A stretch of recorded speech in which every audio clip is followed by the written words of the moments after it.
Hi everyone, I'm Ellen.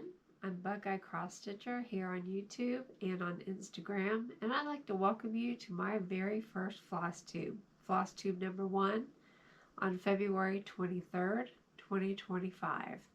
This is a channel about cross stitching and other adventures in crafting. So I'm from the Dayton, Ohio area and still live in this area. Sharonville, Ohio is just down the road, about an hour, so Keepsakes is my LNS. I like to attend StitchCon, and I've been every year except for the first year, which I didn't really know about, or I would have been there that year. But I usually go to Weekend B, and I've met a lot of good people. We call ourselves the Stitchy Sisters, and we meet on Zoom every Wednesday night, so that's a good chance for us to check in and do a little stitching together. I recently retired May of 2024 after 47 years of accounting work in various industries. So now I feel like I have time to make floss tubes, and I have a lot of time to work on my projects, so hopefully I'll have some good content for you. I live with my partner Jim. We've been together for 10 years, and he helped me make this craft area in the second floor of the house.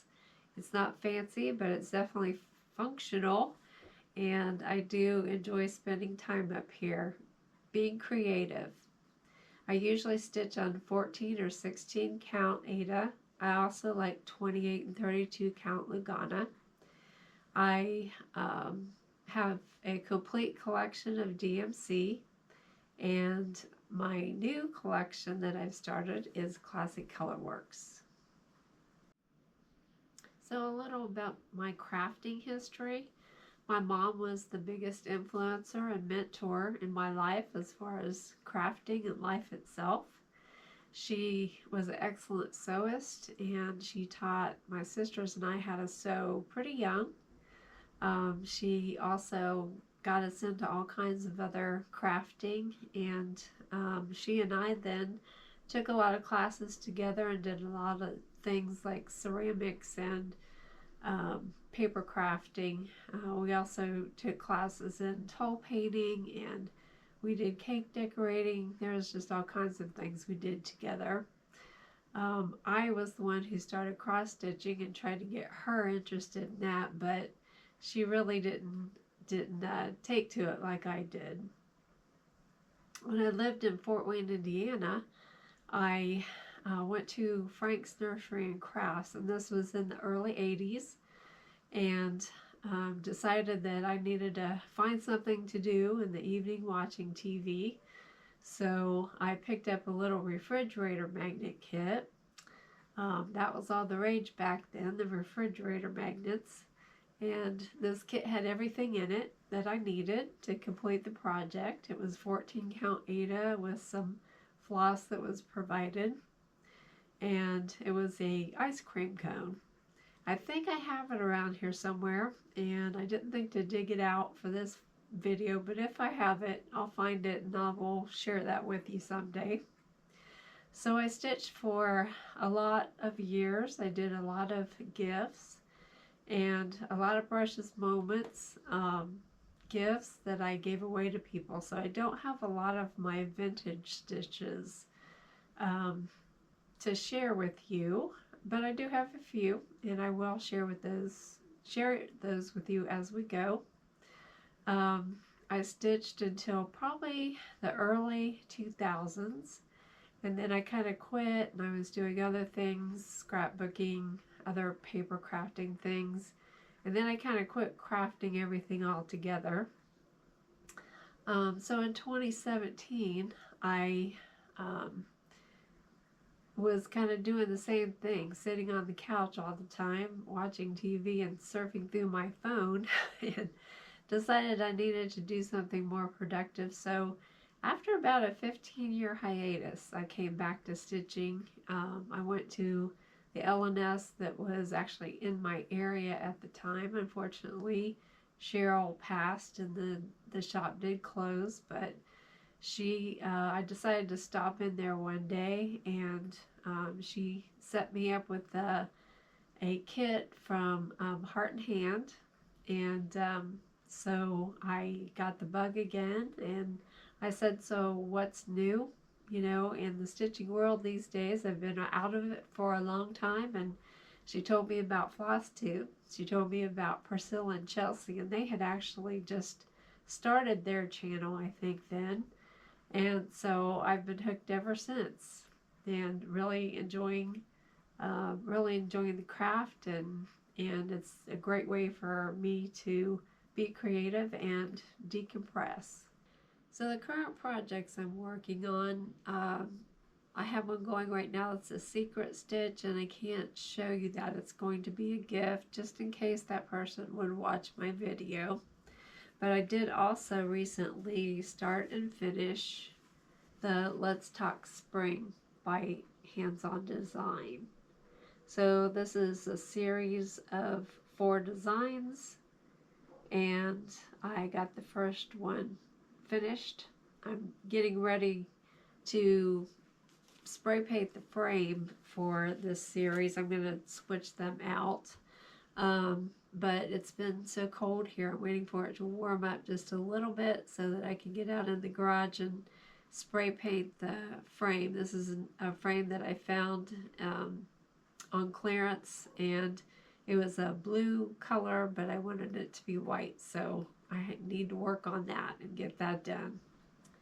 So I just acquired some more patterns, and I wanted to show those to you.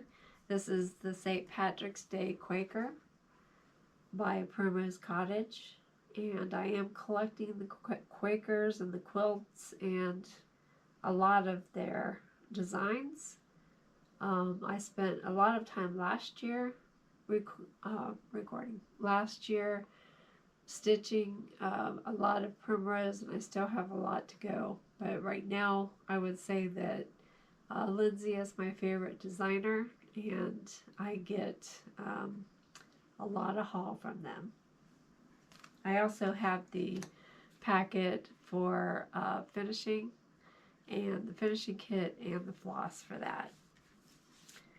And then I just found, actually just last night, I found this design. It's Tiptoe Through the Tulips by Darlene Dion Designs. And I found that on Etsy.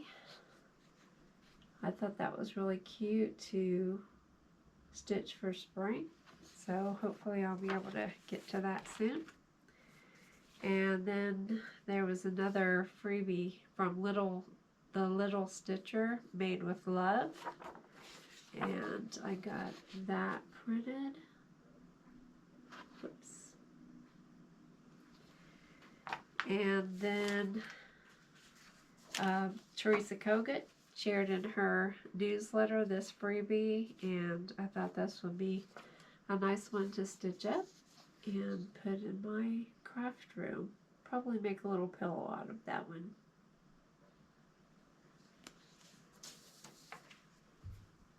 I watch a lot of FlossTube, I have a TV up here in my craft room, and I get a lot of inspiration from watching all of you out there that are doing your crafty thing and sharing with us, especially those that do tutorials. And there's a few that I wanted to mention that I just never miss. First would be Primrose Cottage, because like I said earlier, last year and this year as well have kind of been the years of Primrose. I've got a lot to stitch yet and a lot I've done, and I really appreciate that they kit up everything for me. That's like the best thing ever.